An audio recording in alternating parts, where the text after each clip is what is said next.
Chapter 9, Source Number 8, Crypto Investment. The world of finance has been rocked over the past decade by a new entrant.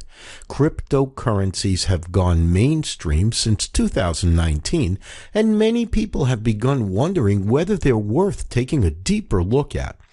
Doubtless, investing is intimidating at the best of times. Add the technical lingo that cryptocurrency brings to the mix, and it's easy to see why so many people believe it's overrated or even fraudulent. Well, I'm here to tell you that cryptos are inevitable and they're going to redefine how the world operates. That's a pretty bold statement, I know. However, ever since I began studying cryptos and investing in them, there is nothing out there that has contradicted this belief. Cryptocurrencies are the future, and there has never been a better time than right now to get on board the express. What is cryptocurrency? Now that the base has been set, it's time to dive in and understand exactly what cryptocurrency is. Aside from being a subset of digital money, cryptocurrency aims to fulfill all the aims of the cryptograph, cryptography, or cryptology. Is the practice and study of techniques for secure communication in the presence of adversarial behavior. Privacy is at its core, and this is why all cryptocurrencies, the majority of them at least, are decentralized.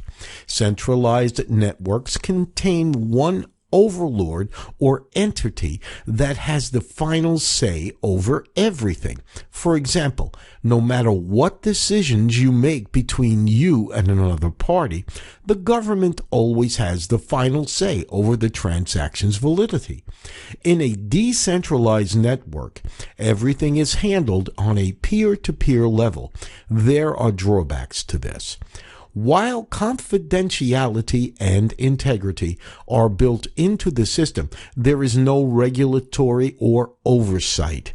For instance, if someone manipulates the price of a cryptocurrency through their tweets and social media proclamations, no authority can censure them. Everyone is exposed to it and has to deal with it. Is it worth it? So, are cryptocurrencies a good investment? There are many schools of thought, but ultimately cryptos are a good investment in a portfolio. Even if you doubt their utility, there's no denying that they can act as a hedge asset to the conventional portions of your portfolio. A hedge asset is something that moves in the opposite or non-correlation direction from the rest of the portfolio. For example, let's say you own A and B that move in sync with one another since they have nothing in common. If A falls, B will likely hold its value or increase because it isn't subject to the same economic forces. Sure, it might fall as well, but the probability is low over the long term. Thus, your portfolio manages to do well no matter what happens. The BTC or Bitcoin. So what is BTC and what are some of the other popular cryptos out there? BTC was the first cryptocurrency and is the most popular coin. Its trading volumes dwarf every other coin and its prices are subject to sensationalized headlines. BTC was the first proposed in 2008 by Satoshi Nakamoto. The basic idea underlining BTC is simple. You'll learn more about this process shortly. For now, understand that one BTC is created when a computer solves a tough cryptographic puzzle. This coin is added to the BTC network, which rests on a blockchain. As more people solve more puzzles, more coins are created. However, there's a catch. There is a finite supply of BTC out there, which means at some point there won't be any rewards left. This builds scarcity into the system and automatically gives BTC some value. And its current pace, The last BTC will be minted in 2042. Nakamoto aimed to have BTC turn into an alternate financial system. People could pay for services and goods via its P2P peer-to-peer network and sidestep the corrupt banks and centralized systems. Such a system requires a great deal of trust between participants. This is where the blockchain's incorruptibility enters the picture. Once BTC hit the mainstream, several exchanges popped up. An exchange is simply a huge marketplace that allows participants to transact in greater volumes. One of the downsides of an exchange is that it centralizes what is meant to be a decentralized marketplace. The exchange becomes a single point of failure, and this makes it attractive to malicious actors.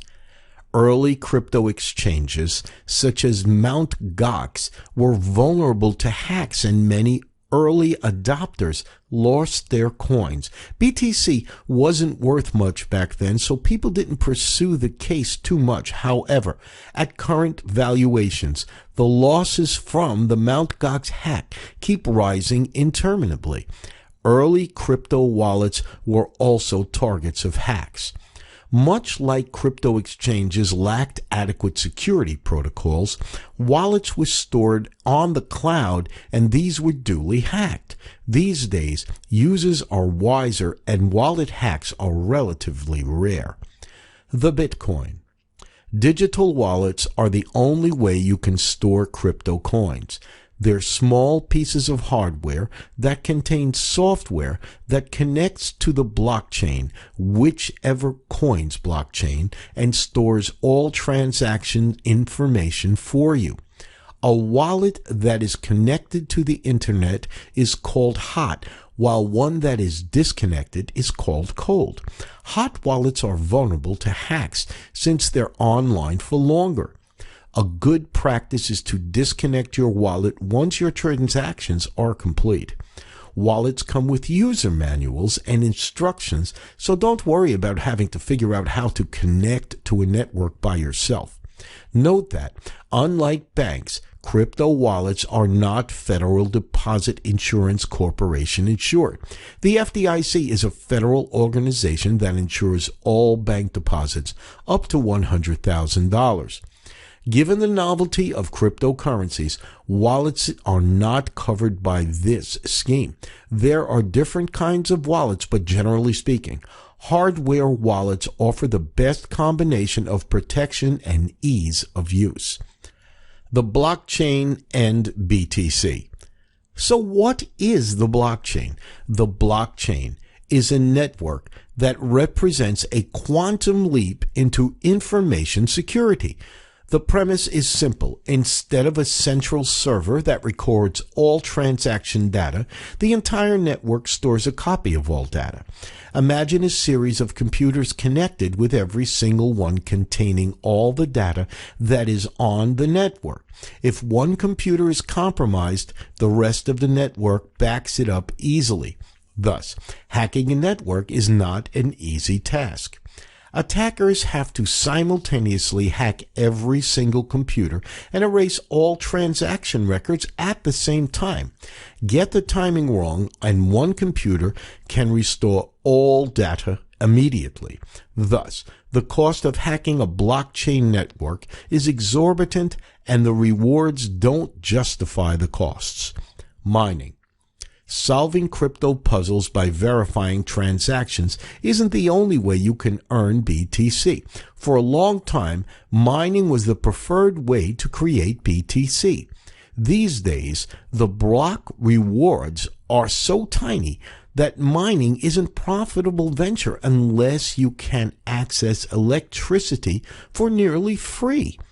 Mining involves hooking up a bunch of computers with powerful chips to one another and having them solve crypto puzzles.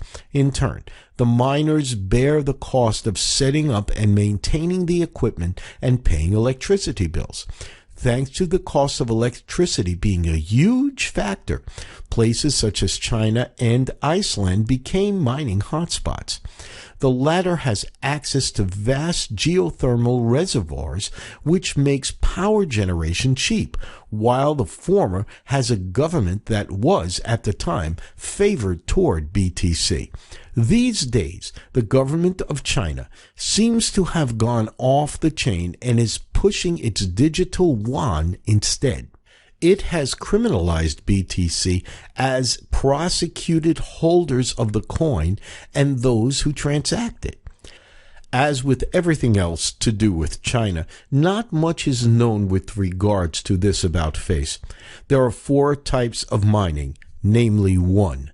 CPU mining. This is perhaps the cheapest but slowest method of mining. It involves plugging in a regular computer to a blockchain network and mining coins. CPUs are inexpensive, but thanks to their low processing power, it might take a while before you manage to mine a significant number of coins. 2. GPU mining. GPUs, or gaming processor units, are more powerful chips that have greater processing power. GPUs are powerful, but they tend to be expensive and you'll have to hook everything up yourself. If you're familiar with computer hardware, you'll need to connect video cards to the motherboard and manage by heating issues and your rig. 3. ASIC mining. ASIC mining is an isolated solution for those who don't want to build their own rigs.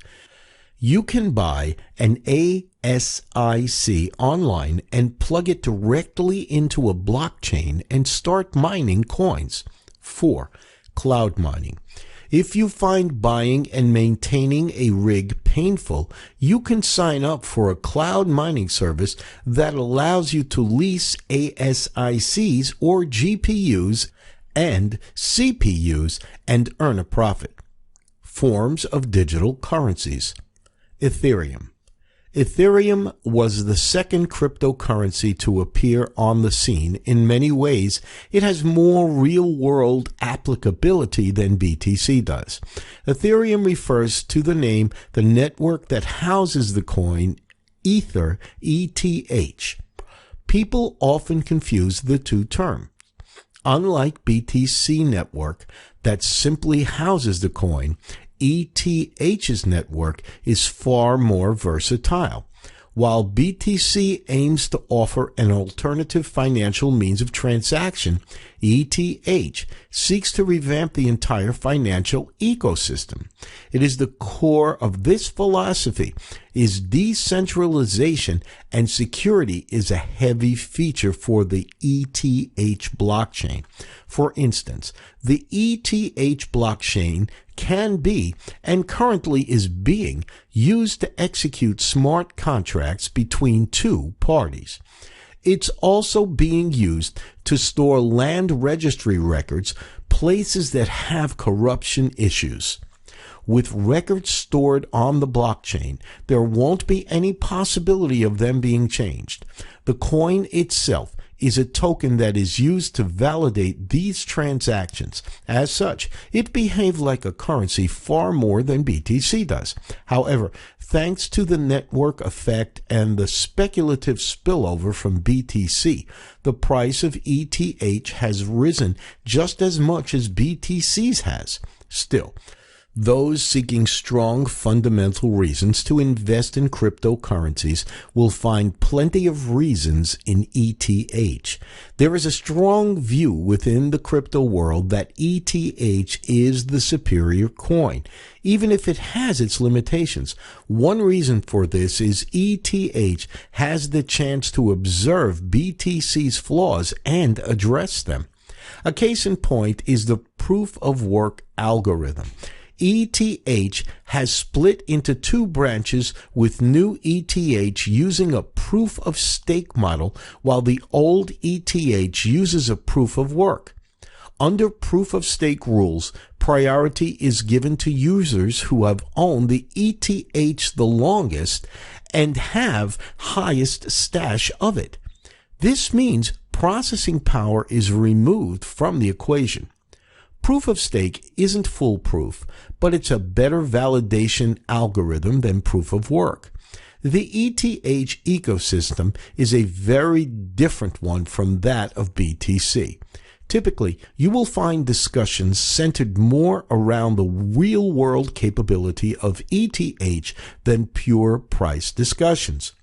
For most people, the price of the coin is immaterial. With applications as far-reaching as wealth management, land registry, fraud detection, and asset management, it's understandable that mere prices don't register too much attention. Decentralized finance is the key driver of ETH.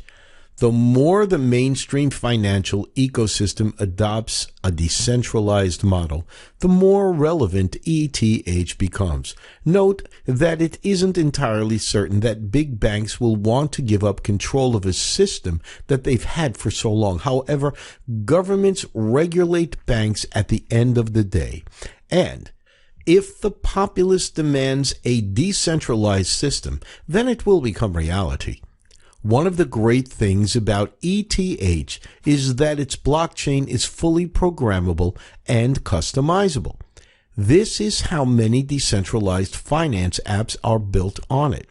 This isn't the case with BTC, unfortunately. The fact ETH can be used to transact in BTC as well. How this happens isn't very relevant right now, but it shows how malleable ETH is and why many think it's a superior currency. As it stands, ETH has more use cases for real-world adoption. What it doesn't have is BTC's first-mover advantage. The size of this advantage can be seen in the difference in ETH versus BTC prices. ETH trades in the thousands while BTC consistently trades for 10 times that. Mainstream financial companies don't understand BTC or cryptocurrencies despite making noises about adopting them. This helps explain the massive inflation in BTC prices with respect to ETH. Overall, ETH holds a ton of promise with respect to overhauling the mainstream financial system. It hasn't adopted as revolutionary a stance as BTC has, which helps explain the lesser hype it receives. However, there's no doubt that it is a viable currency and has a wide range of real-world applications. Long-term investment in ETH is far more justifiable thanks to its stronger fundamentals. However, many of these fundamentals are rooted in technical jargon, which makes it a tough coin to understand. Perhaps this explains why people have flocked to the relatively simpler BTC. Either way, it's hard to go wrong with an investment in ETH. Dogecoin. Dogecoin, or Dog, has gained in popularity recently, with many popular commentators backing it as a viable coin. In many ways, Doge represents what's great about crypto community. It started off in the most comical fashion possible. Its creator developed it as a meme to troll crypto evangelists. For the longest time, its price was less than a fraction of a cent. However, as time went on and crypto started gaining mainstream acceptance, Doge began gathering more followers. There is no doubt that there was a sizable contingent that was bidding prices up to troll the crypto community. However, Doge has something else going for it that no other coin has. It's a blank slate. As such, the blockchain on which it rests has no major customization, and Doge doesn't claim to possess any major features. This means it's in a great position to react to other currencies' weaknesses and implement features that make sense. Currently, Doggy is treated as more of a currency than BTC or ETH are. It doesn't have ridiculous valuations and is worth between 60 to 70 cents. Mark Cuban, a billionaire entrepreneur, thinks that its low valuation means it has greater utility as a means of transaction. The key, according to him, is to implement ways in which it can be transacted. With this in mind, Cuban's Dallas Mavericks NBA team accepts payments in Doggy, and what is effectively a trial run for the coin as a means of transaction. Thus, on the surface of it, Doggy is a meme currently, but it has a real-world implication thanks to the way it might be utilized in the future. Its lack of features and blank slate canvas make it perfect to trial crypto use cases. They don't work out. The damage is limited since it is valued at not much. Anyway, Elon Musk is another person who is a self-proclaimed fan of Doggy. Given Musk's track record, it's wise to take his opinions with a pinch of salt. However, Doggy remains the only currency in which he has taken enough of an interest to personally contact the developers maintaining the network to discuss potential enhancements. As of now, not much is known about what came of this meeting, but there is no doubt that there is something attractive about Doggy. In investment terms, it might not be as sure shot as BTC or ETH, since it doesn't have any features to speak of. The only thing people can point to is that it is capped at 5.2 million coins per year. However, its lifetime minting supply is unlimited, so it's a weird mix of normal currency and crypto coin. Perhaps the best mode of action at this point is to wait and watch or risk a very small amount of money investing in it. After all, it's valued at 50 to 60 cents right now, so the risk is extremely low while the reward is high. Litecoin. Litecoin, or LTC, was the third cryptocurrency to emerge on the scene. It is an exact replica of BTC, except its block generation rate is much faster. So, what does this mean? One of the knocks against BTC has been its consistently slow transaction speed. To become a mainstream currency, users cannot wait for hours on end for their transactions to be validated. LTC was created with this in mind, and it processes transactions much faster than BTC does. Over the years, LTC has declined in popularity, which explains its low valuation. However, its use case and primary feature is attractive, and it's viewed as a stable coin. These coins have relatively low volatility and often move along with USD. This makes them a safer investment in the long run. Monero. Monero, or XMR, takes the nascent revolutionary approach of the average cryptocurrency and dials it up to 11. Privacy and complete decentralization are the core of XMR's aim, and it settles for nothing less. Thanks to this approach, it has understandably polarized the crypto world. To be fair, both its critics and supporters have valid points. Critics point to the ease with which XMR can be used to undertake criminal activity. XMR ensures privacy by using a technique called ring signatures. Without diving into the details, this means every transaction is accompanied by a series of signatures with only one of them containing identifiable information. An outside observer has no way of knowing who sent the transaction to whom and the amount of the transaction. As a result, complete privacy is guaranteed. This poses a lot of problems, needless to say. The defenders of XMR state that if decentralization is the aim, then the halfway approach that ETH and BTC adopt is untenable. A coin that claims to be decentralized but has to go through centralized structures is straying from its aim and only invites greater speculation. This speculation becomes a barrier to mainstream adoption. There is a lot of sense in this argument. For instance, the way BTC's prices fluctuate, there's no way it can be adopted by the mainstream. Imagine paying for a loaf of bread with BTC and discovering that the price has decreased by 10% within an hour. Now imagine this happening with cross-border trade agreements. It would be impossible to transact. That's why currency exchange rates don't fluctuate much to begin with. XMR's fully decentralized structure reduces speculation. However, given that you can buy it on a centralized exchange, it isn't possible to fully eliminate speculation. Nonetheless, it is far less volatile a coin, and its stability is a great thing in the long term investing prospect. How to succeed with crypto investment. There are 8 best ways of making money in the crypto markets. Let's jump into the first one without further ado. 1. hodling.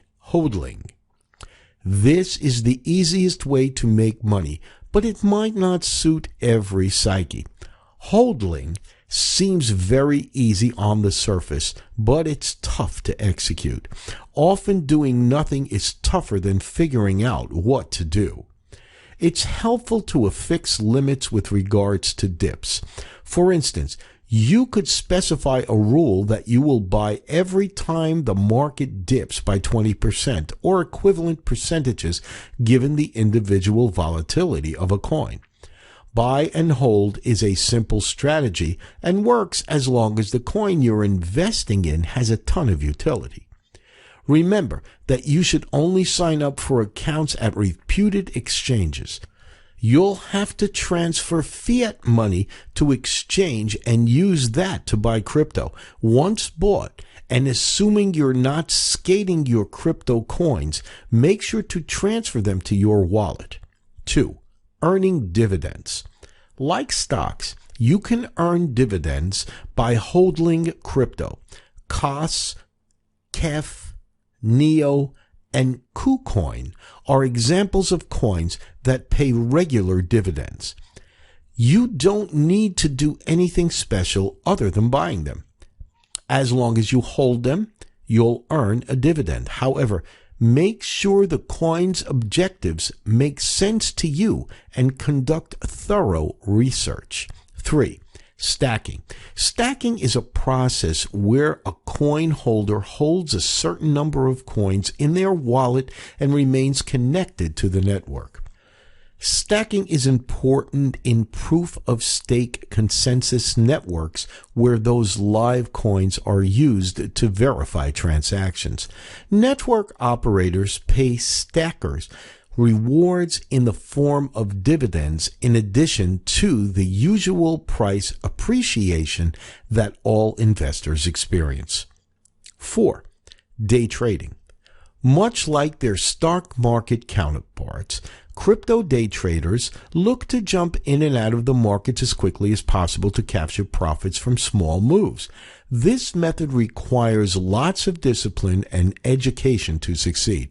Don't expect to get rich quickly. However, if you master day trading, you stand to earn millions every year. 5. Microtasking. Every crypto network has small tasks that need execution.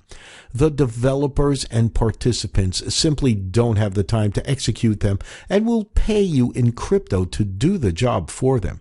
Websites such as Bitcoin Rewards, CryptoBucks, and BitEuro offer a list of tasks that need executing and offer rewards in crypto as well. 6. Arbitrage. This method is fast disappearing in BTC, but it's quite prevalent in other coins. The crypto world is unregulated, which means the price of a coin is largely an average of whatever it's being traded for in a certain exchange. Often, what happens is that exchange A receives lower trading activity than exchange B, and as a result, the price of a coin ends up being different. A might price at $100, while B might price at $105. Here's how the arbitrage trade works. Both prices will converge on a given point. This point could lie below the lower price, in between both prices, or above the other price. The location doesn't matter. All that matters is that the price on both exchanges will converge at one point. Thus, the trader buys the lower price and shorts, sells before buying back the higher price. So, as you could see, investing in cryptocurrency could well be a blessing in disguise. Even though it's a risky thing to begin with, there is no denying the fact that cryptocurrency is the future. My advice to you is to maintain a diverse portfolio. In my opinion, you must not put all your eggs in one basket. You should embark some amount of cryptocurrency and hope for the best. Who knows? You may get lucky. In my next book, I'll deal with cryptocurrency in detail. Meanwhile, you can use the resources in this guide to get started.